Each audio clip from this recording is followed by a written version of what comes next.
Hey, I'm Shannon. I've been vlogging since the world shut down in 2020 and I never posted it all until now. I'm at a point in my life where I'm ready to share my world and clean out my camera roll.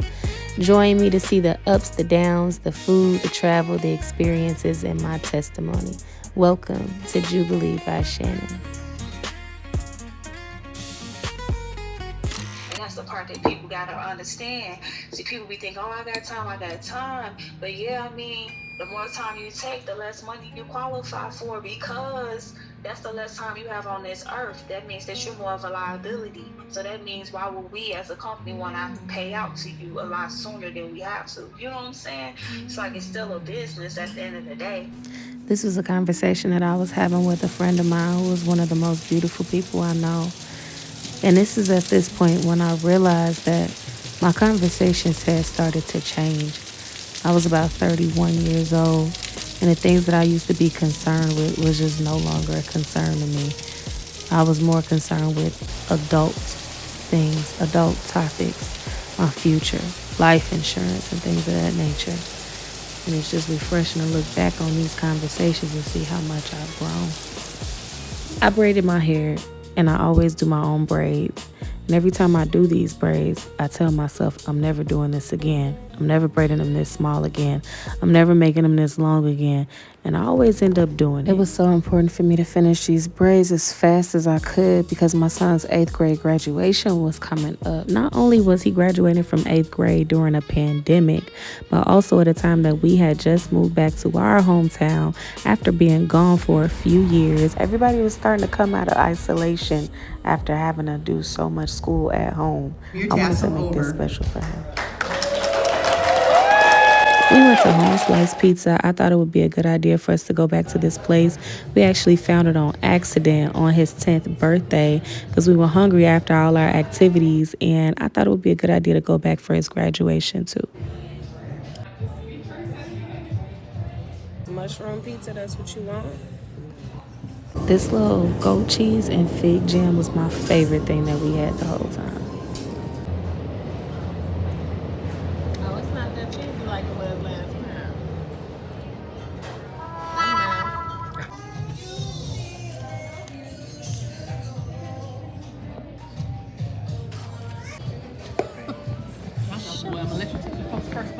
We really enjoyed ourselves. After this, I didn't record for a couple of days. I kind of took a little bit of a rest and got back to school.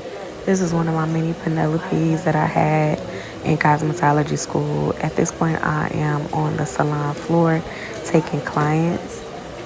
In between taking clients, we practice on our mannequins, and this is one of my cutting mannequins, so her hair is already short because I did so many haircuts on this mannequin. Now I'm just practicing a blowout.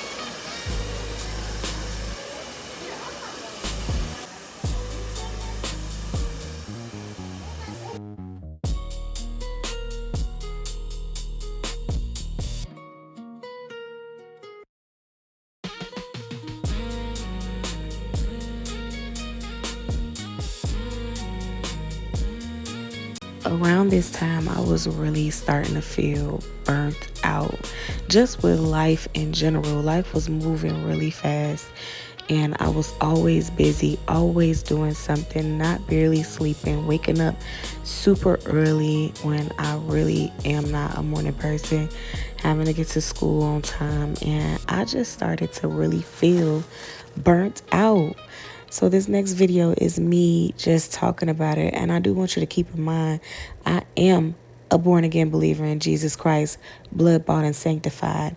But back at this time was before I had started my walk with Jesus. I was pretty much in new age at the time, but I was very sensitive to the energies around me and things of the spirit, except I wasn't discerned and wasn't walking with Jesus Christ. But I felt a lot of things that I didn't really know how to explain, and I was always searching for answers, and this is just me speaking about it. So in these day-to-day energy transactions where I'm just stacking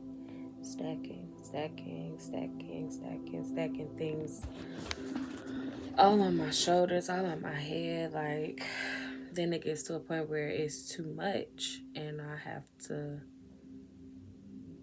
just go back in my shell and I like go into hermit mode, and then at that time I'll just slowly unstack each thing one by one until it's all gone. Dust myself off and I'm clean again and I'm renewed and I have the energy to interact with people again. But I'm working on now figuring out that I need not so much as a defense mechanism, because that's ego, but more of a solution and a preventative measure so that I don't experience that burnout. Because, like, I'm an introvert, but I'm an extrovert. I don't know what they call it, omnivert or whatever, but ambivert, ambivert, omnivores, ambivert. I like to be alone. I like my solitude. I like to be alone. And then I go through time where I want to be social and I'm the life of the party. I'm twerking on like I want to be out. And then I'm tired again. I want to go back in. I want to go back into my shell. It's just, I don't know if it's a Cancer thing or what, but I have to come up with a better way of filtering out and transmuting the energies that I receive so that I'm not holding them like a sponge and in turn tiring myself out, socially. And also releasing the energy in me that I've been carrying, my own energy, because you are what you put out. You receive what you put out. So I'm receiving these energies that are heavy because I have my own energy that's heavy and it's attracting it. All the energy I receive is not bad. Like, people leave me with good things too. People leave me with things that make me happy, make me smile, that teach me things. But I guess it's human nature to focus on the bad more than you focus on the good or whatever. But I don't know. What I wish I could tell myself back then is to read the Bible and look at Luke 5, verse 15 to 16. Even Jesus himself withdrew himself from the large crowds of people. He withdrew himself to go pray. What I really needed was to withdraw and pray and connect with God and get back locked in to where I needed to be mentally, emotionally, and spiritually, because I was looking for God in all the wrong places, and he was already with me. He was already in me, and I was just pouring so much of myself out into other people and being so self-sacrificing when I really just needed to spend time with him. Honey, baby, to mama. Honey, baby, you're my baby. You're my baby, and I love you.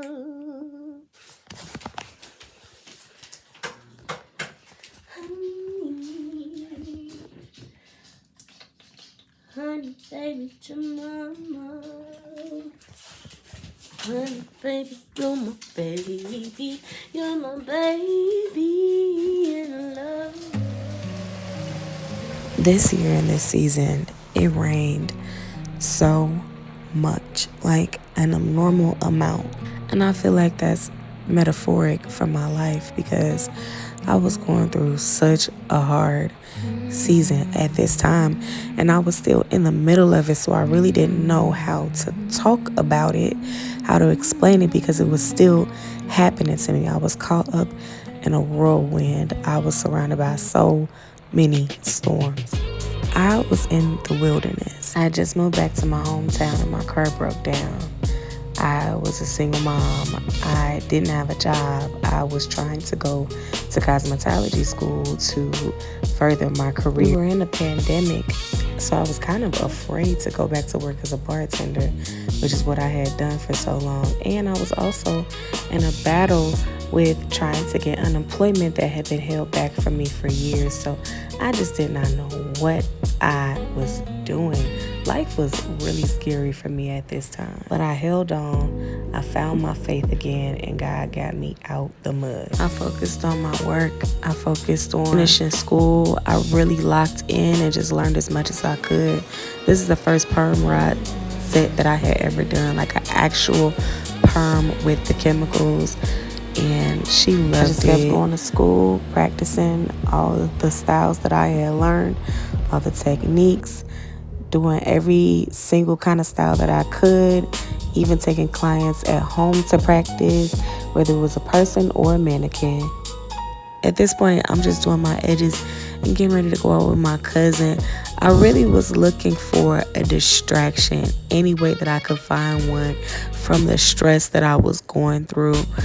I was really indulging and just going out and trying to look cute. I was going through rejection with the men that I liked and all kinds of stuff. So it just felt like I really was overcompensating. At this time, I even had bought a pole. Like, yes, y'all, I had a pole in my house. This was a time when everybody was trying to learn how to pole dance and doing pole dance fitness. And I had got a pole and put it in my house and was practicing on it. And I even considered dancing. It's something I had tried once before when I was about 19 years old. I tried it once and it just wasn't for me. So I didn't really look back until this point. Out of desperation, to be honest, the first time that I had tried it, I had went through a really, really bad breakup where my boyfriend had cheated on me with my best friend, and I just felt very hopeless at the time. And at this point, it just felt like I was going through this cycle that was repeating with trauma and with my emotions, and I don't know what led me to think that this is something that I could or should even want to do, but I was getting ready to pursue it and things just didn't work out, and I thank God that they didn't. Pole dance fitness was definitely an open door. It started off as something to help me build confidence in myself, something I did behind closed doors in the privacy of my own home to help me get physically fit, help me get in shape, to me wanting to record myself to see how good I was doing, to me wanting to post it because I was doing such a good job and I was so proud of myself, to me actually considering becoming a pole dancer or an exotic dancer. Like, it was crazy the way that it escalated. Now looking back on these old videos of myself, I'm seeing that I was all dressed up. I looked cute, I looked nice, but I felt so dead inside at this time. My glow from within just was not there, and I thank God that I allowed Jesus Christ back into my life. I went to church the other day before I started editing this video, and my pastor prophesied over me. He said that I should not be afraid of my scars and to testify, because my testimony is going to help other people. And I ran across this video that I had recorded in 2021 where I had covered a scar on my hand with rhinestones, and I was so enamored by it, and it just reminded me of what the Lord had said to me. Speak, don't keep running from your scars. So just bear with me if this vlog gets a little bit vulnerable, if I start showing a lot of myself here, because I know that it's helping somebody. And if you're being blessed by it, leave a comment, like the video, and stay tuned because I got more to share.